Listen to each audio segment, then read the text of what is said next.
It was the first song on the lips of millions as the final whistle blew on the Euros, and the one the victorious Lionesses belted out as they invaded their coach Sarina Wiegman's press conference and danced on top of her table.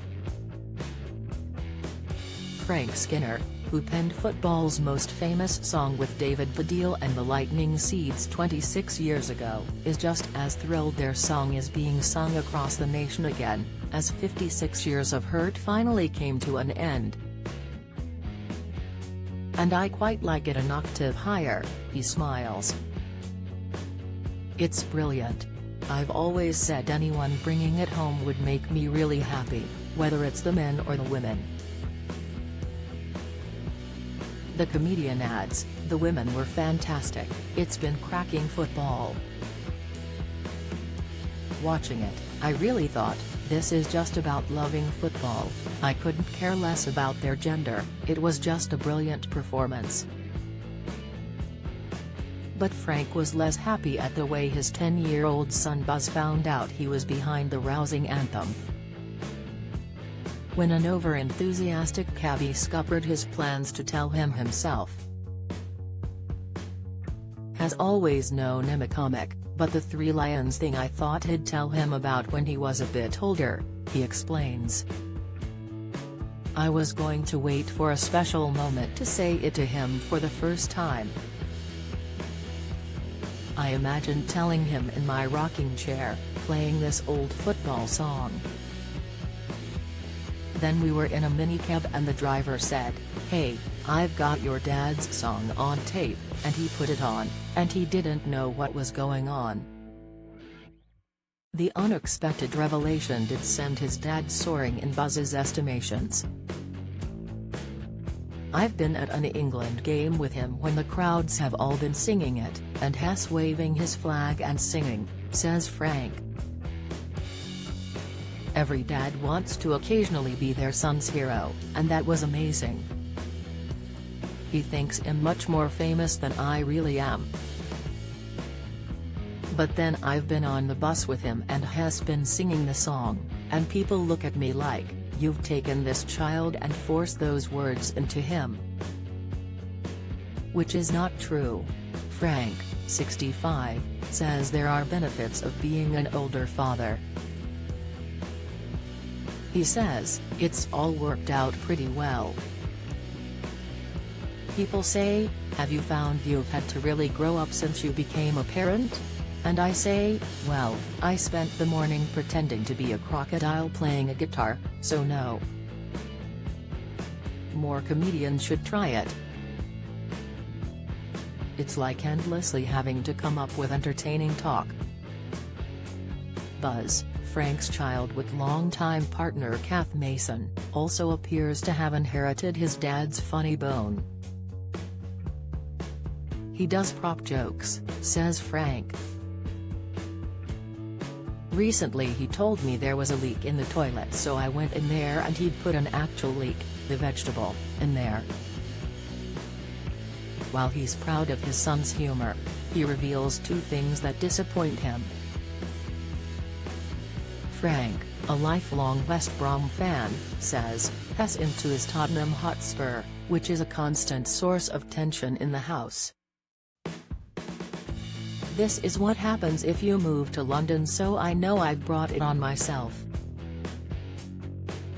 That also means he has not got his dad's Brummie accent.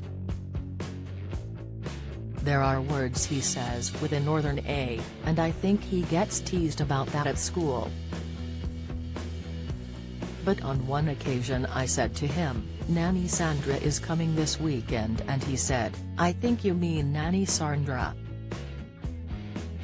I had to sit in a room on my own, clutching an A to Z of Birmingham, rocking backwards and forwards. Born in West Bromwich, Frank, real name Christopher Gran Collins, grew up in a council house with 3 older siblings. He worked as an English lecturer at Halesowen College until giving stand-up comedy a go. In 1987 he spent £400 of his last £435 booking a room at the Edinburgh Fringe Festival, then 4 years later returned to win the Perrier Award, comedy's most prestigious prize. It turned him into one on TV's biggest stars, with his own chat show, which ran for 10 years on BBC One then ITV, and sitcoms.